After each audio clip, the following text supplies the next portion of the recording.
Kaibigan, may importanteng tanong ako sa iyo. Sino o ano ang iyong Diyos? Kung ikaw ay isang Kristiyano, ang mabilis mong sagot ay siyempre ang Panginoon nating nasa langit. Ngunit totoo nga bang ang tunay na Diyos ang iyong Panginoon? Dapat nating maintindihan na ang Diyos ay anumang tao o bagay na iyong mahal, pinagsisilbihan at sinasamba higit pa sa lahat. Para sa ilan, mismong sarili nila ang kanilang Diyos. Hindi sila naniniwala sa isang banal na lumalang ang kataas-taasang Diyos na tinatawag natin na Diyos. Sa kabilang banda, mayroon namang mga taong naniniwala na may Diyos, pero paniniwalang ito ay hindi mo makikita sa kanilang buhay. Kaya nais kong ulitin ang tanong na ito. Sino o ano ang iyong Diyos? Halina't samahan mo kami sa pambihirang episode na ito.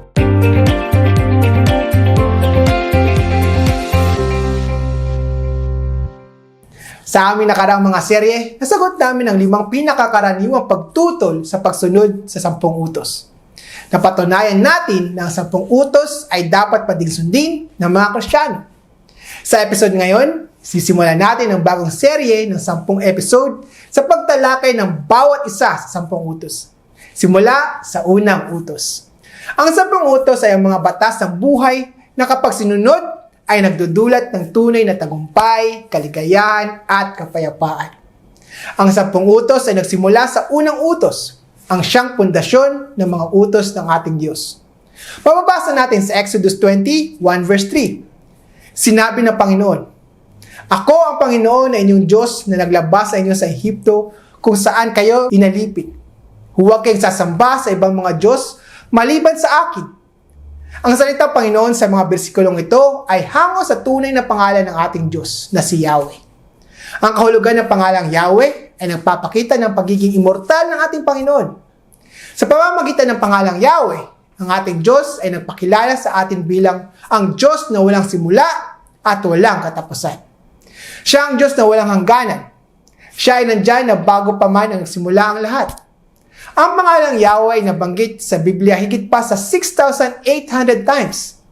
Ang parehong Diyos na siya magbibigay ng 10 utos ay naging si Kristo na ang tunay na pangalan ay Yahshua. Siya ay naging tao sa bagong tipan. Mababasa natin sa Deuteronomy 6 verse 45. "Makinig kayo, mga mamayan ng Israel. Ang Panginoon na ating Diyos ay isang Panginoon lamang. Mahalin ninyo ang Panginoon na inyong Diyos ng buong puso, ng buong kaluluwa at ng buong ninyong lakas."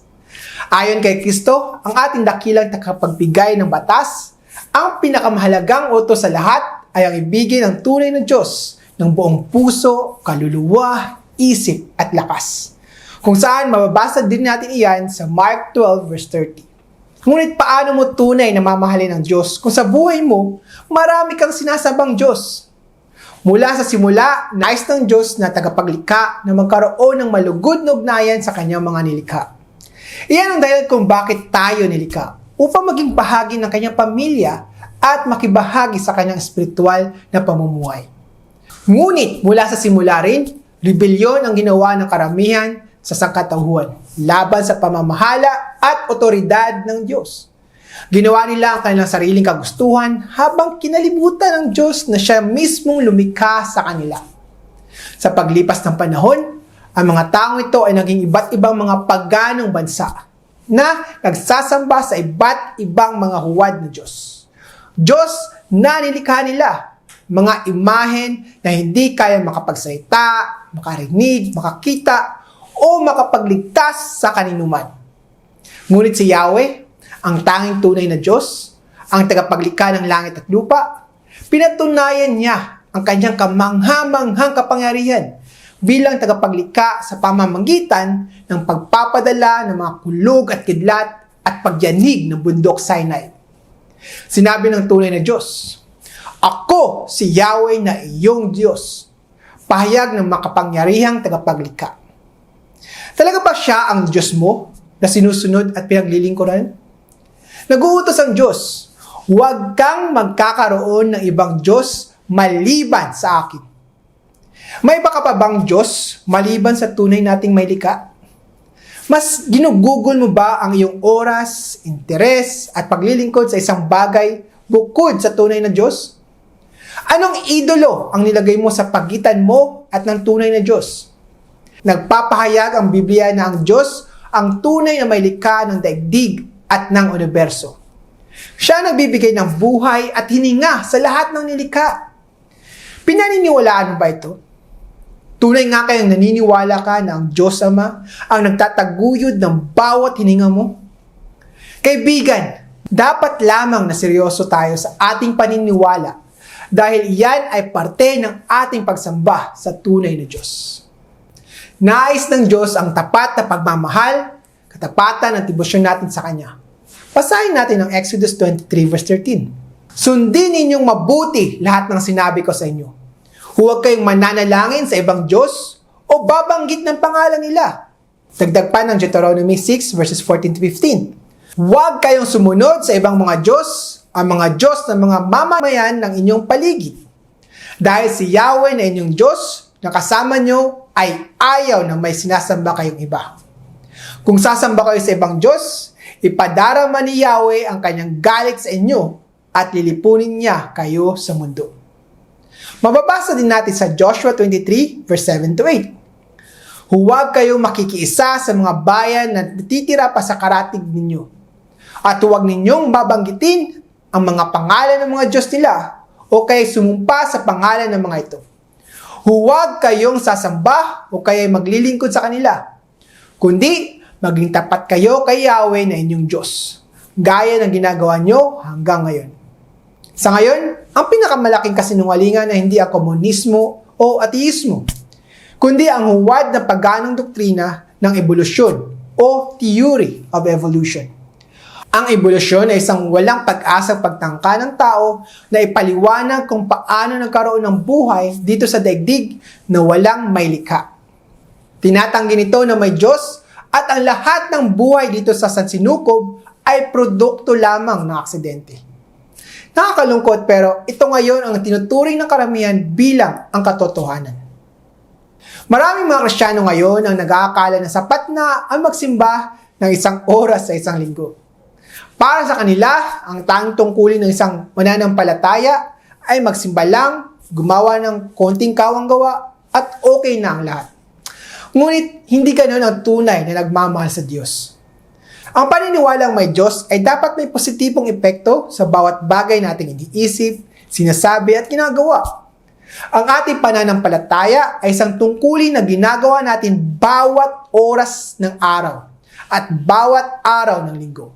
Sa makatuwid, dapat 24/7 ang pagiging Kristiyano natin. Si Apostol Pablo ay nagpaliwanag tungkol dito sa Romans 6:16 to 18. Hindi niyo ba alam na alipin tayo ng anumang sinusunod natin? Kaya kung sinusunod natin ang kasalanan, alipin tayo ng kasalanan at ang dulot nito'y kamatayan. Pero kung sumusunod tayo sa Diyos, mga alipin tayo ng Diyos at ang dulot nito'y katwiran. Makikita natin dito na dapat buo ang ating pasya. Kung gusto mong maglingkod sa Diyos, dapat maglingkod ka ng buong buo. Hindi pwedeng magpatumpik-tumpik o kaya magdalawang isip. Kung tunay mong mahal ang Diyos, gawin mo ang kanyang nais para sa iyong buhay at hindi iyong nais. Isang paraan upang malaman ang iyong prioridad ay sa kung paano mo ginagamit ang iyong oras. Sapagkat ang oras mo ay iyong buhay. Inuutos ng Biblia sa atin na mababasa natin sa Ephesians 5 verse 16. Huwag ninyong sayangin ang panahon nyo. Gamitin nyo ito sa paggawa ng mabuti dahil maraming gumagawa ng kasamaan sa panahong ito. Suriin mo ang iyong sarili. Ilang oras ang nilalaan mo para sa pagbabasa at pag-aaral ng salita ng Diyos? May oras ka pa ba na manalangin at makipag-usap sa iyong amang nasa langit? Gaano kadalas ang iyong pagbabahagi ng magandang balita o banghelyo? Karamihan sa mga tao nagsasabing Kristiyano sila ay nagpapanggap lamang. Makikita ang kanilang pananampalataya ay nasa isang madilim na sulok lamang ng buhay nila. Marami silang Diyos na pinagsisilbihan at hindi si Yahweh ang kanilang Panginoon. Ito ang tamang panahon upang seryosohin natin ang utos ni Yahshua. Nang papapasa natin sa Matthew 22 verses 37 to 40. Mahalin mo ang Panginoon mong Diyos ng buong puso, ng buong kaluluwa, at ng buong pag-iisip. Ito ang pinakamahalagang utos sa lahat. At ang ikalawang pinakamahalagang utos ay katulad din nito. Mahalin mo ang iyong kapwa katulad ng pagmamahal mo sa iyong sarili. Ang buong kautusan ni Moises at ang mga isinulat ng mga propeta ay nakasalalay sa dalawang utos na ito. Sa dalawang utos na ito, nakasalalay ang tadhana ng lahat ng bansa at mga individual dito sa mundo. Kung susundin lamang sana ng mga tao ang dalawang utos na ito na nakapaloob sa Biblia, sila ay pagpapalain. Kung hindi naman, sila ay magdudusa at mararanasan ang sumpa at kaparusahan na hindi pagsunod sa Diyos. Ang batas na binigay ng Diyos ay buhay, at kung sino man ang sumuway nito ay makakaranas ng kamatayan. Sinabi ni Yahshua na ang pinakamahalagang utos ay ang pagmamahal sa Diyos ng buong puso, kaluluwa, isipan at lakas. Dapat mong sambahin at paglingkuran ang Diyos ng buong pagkatao mo. Sa tuwing ikaw ay nakakapag-isip at nakakaranas ng kagandahan at kasiyahan sa buhay, dapat mong alalahanin ang Diyos dahil Siya ang nagbigay ng mga iyan sa iyo. Pababasa natin sa James 1 verse 17. Lahat ng mabubuti at angkop na kaloob ay nanggagaling sa Diyos, na Siyang lumikha ng mga bagay sa langit na nagbibigay liwanag.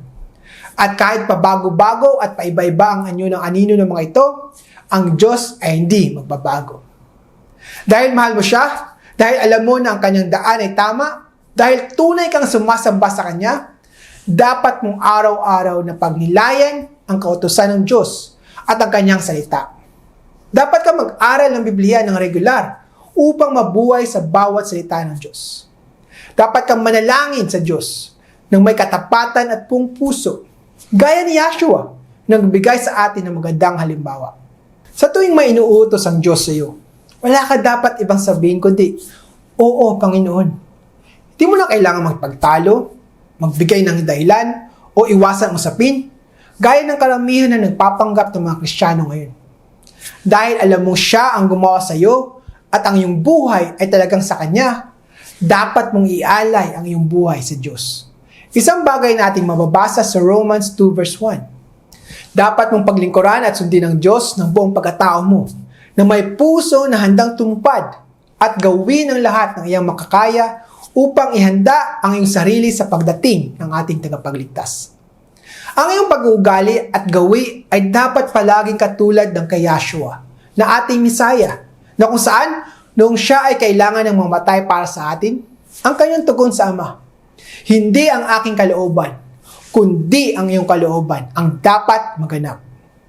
Kaibigan, iyan ang tunay na kahulugan ng pagsunod natin sa unang utos na makikita natin sa 10 utos. Ito ang tamang pag-iisip, pag-unawa, at pagsasagawa ng dakilang utos ng Panginoon. Yun lamang po. Sana may natutunan kayo sa ating talakayan ngayon. Ako po si Joshua Pantalo ng Biblical Truths TV na nagdarasal na tayong lahat ibiyayaan ng Diyos ng Kanyang pagmamahal, grasya at katotohanan.